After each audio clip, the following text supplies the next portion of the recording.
Empezamos en la calle Ajusco de la colonia Volcanes, que debe su nombre a sus calles que tienen nominación de Volcanes de México. El Ajusco se encuentra y comprende el macizo montañoso que limita al sur a la Ciudad de México. La región corresponde administrativamente a la alcaldía Tlalpan. Destaca del Ajusco el volcán extinto llamado Xitle, que dio origen al Pedregal, ubicado al sur de la Ciudad de México. Forma parte del eje neovolcánico que atraviesa el altiplano central mexicano y es también el punto más alto en el territorio de la Ciudad de México, con 3.930 metros sobre el nivel del mar.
Aquí vive la clase trabajadora de la ciudad de Oaxaca: comerciantes, taxistas, mototaxistas, urbaneros, estilistas, mecánicos, albañiles, a quien se debe el desarrollo de esta popular colonia Volcanes.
esta calle Proletariado Mexicano se encuentra el mercado Paz Migueles, siempre concurrido, aún en tiempos de pandemia. Es el único centro de abastos de una gran cantidad de personas que habitan estas unidades habitacionales del Infonavit 1 de Mayo.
La calle Mártires de Chicago debe su nombre a 8 hombres que lucharon por lograr que el horario de trabajo fuera de 8 horas y no de 12 o 16. Todos sabemos que el 1 de mayo se celebra el Día del Trabajo, fecha que es feriado en todos los países. Sin embargo, pocos conocen lo que realmente se conmemora ese día. En 1886, el presidente estadounidense Andrew Johnson convirtió en ley que la jornada laboral fuese de 8 horas diarias. Chicago, epicentro de la industrialización por el desarrollo del ferrocarril, no estuvo de acuerdo con esta norma. Ante esta negativa, el 1 de mayo de 1886, un grupo de sindicalistas anarquistas realizó una manifestación pacífica en la esquina Haymarket, en Chicago.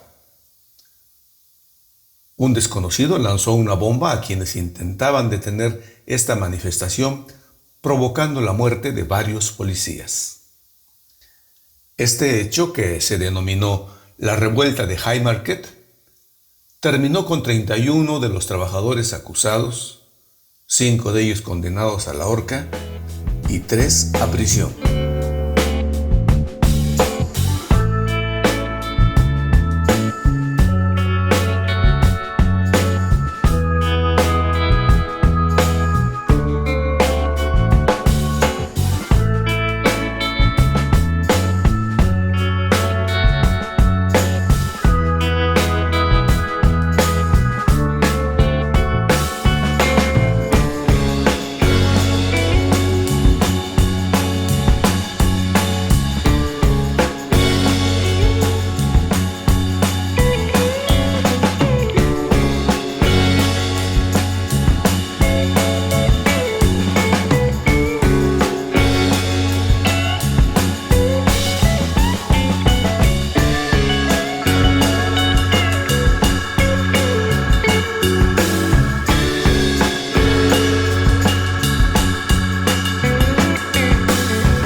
Esta es la avenida Heroica, Escuela Naval Militar. Este Instituto de Educación Militar es el crisol en donde la Armada de México prepara a los futuros oficiales navales del Cuerpo General. Se fundó en julio de 1897 y en ella se han forjado grandes marinos. El título de Heroica se le otorgó por los hechos gloriosos a la gesta de la defensa del puerto de Veracruz el 21 de abril de 1914, cuando los cadetes y demás personal de la escuela se enfrentaron ante fuerzas extranjeras superiores en poder. En esta acción perdieron la vida dos de sus hijos, que por su valor pasaron a ser ejemplo de las posteriores generaciones de cadetes: el teniente José Azueta y el cadete Virgilio Uribe. La escuela, tras algunos altibajos en la época revolucionaria, continuó funcionando en diversos lugares del país. En 1952, la escuela se instaló definitivamente en el edificio que actualmente ocupa en la punta geográfica de Antón Lizardo, localizado entre los puertos de Veracruz y Alvarado, en el Golfo de México. En la actualidad se prepara en ella a los oficiales del Cuerpo General y de Infantería de Marina, destinados a ejercer el mando en las unidades operativas de la Armada de México, así como de la carrera Logística Naval.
La calle Orquídea se extiende desde la comunidad de Dolores hasta la carretera internacional, atravesando la colonia de Las Flores a la altura del Panteón.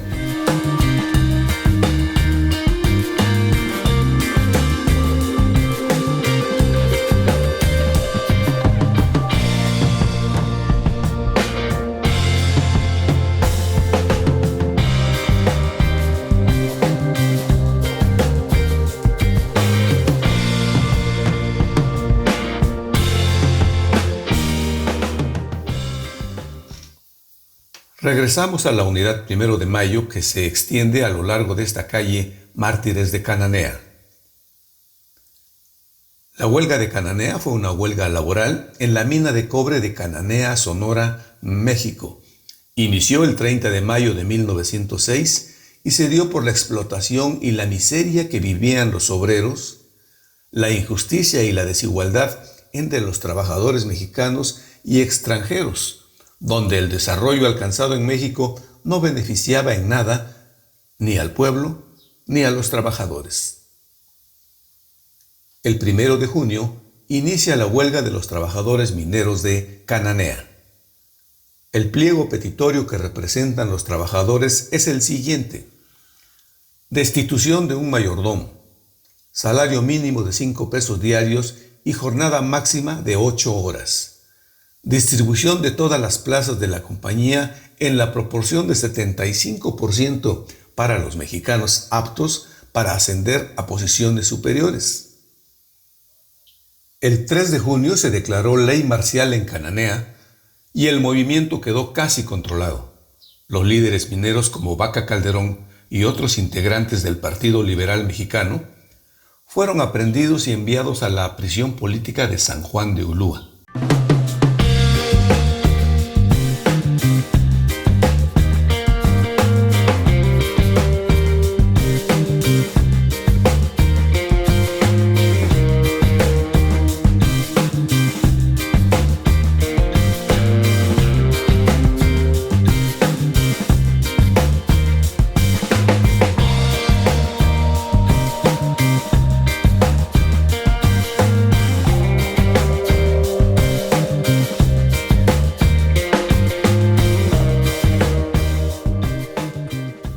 Esta es la calle Escuadrón 201 y les relato parte de su historia.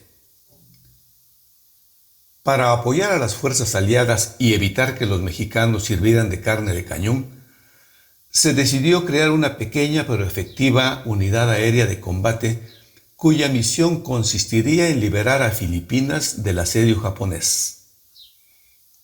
Así fue como nació la Fuerza Aérea Expedicionaria Mexicana, alias Escuadrón 201. 300 voluntarios se alistaron para defender a la patria. El 21 de julio de 1944, el pueblo mexicano se congregó en la capital del país para despedirse de sus valientes hijos y Ávila Camacho ofreció cumplirles una especie de último deseo. Las palabras del soldado Ángel Cabo Bocanegra del Castillo trascendieron en el tiempo. Mi presidente, solicito que una escuela sea construida en mi pueblo natal de Tepoztlán, Morelos, ya que me da usted esta oportunidad de pagarla con mi sangre.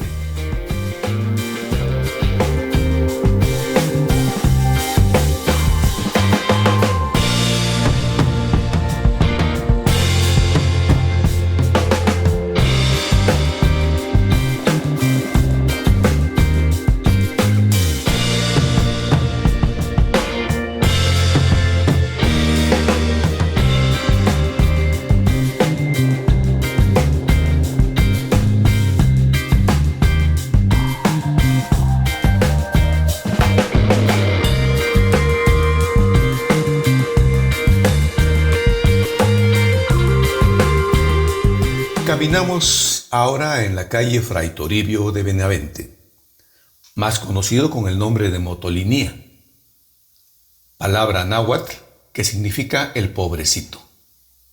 Fue el primer etnógrafo del mundo azteca, uno de los misioneros franciscanos que, desde el territorio recién descubierto de la Nueva España, luchó por los derechos de los indios y que se atrevió a acusar directamente a través de sus escritos a Fray Bartolomé de las Casas. Viajero infatigable, misionero e investigador de ritos y costumbres, llegó, junto con un grupo inicial de franciscanos en 1524, con la finalidad de evangelizar y proteger a los indios. Aquí la Escuela Federal número 2, famosa por ganar competencias de matemáticas a nivel nacional por los años 80.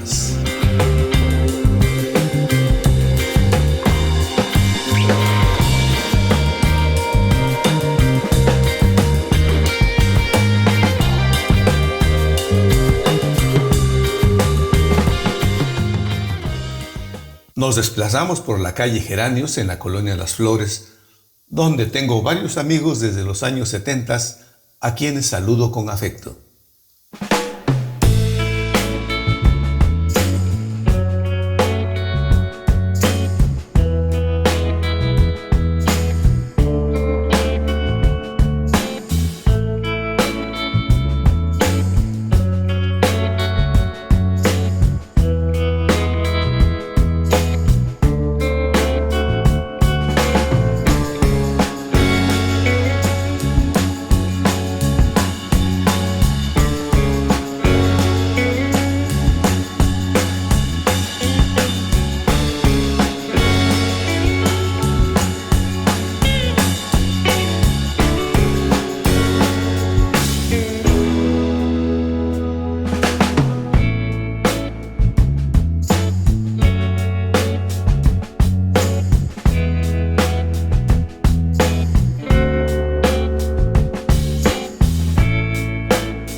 Nuestro recorrido termina finalmente en la carretera internacional, donde recorremos el antes fatídico columpio de Izcotel, donde a diario había accidentes debido a muchos factores que ya se han ido resolviendo.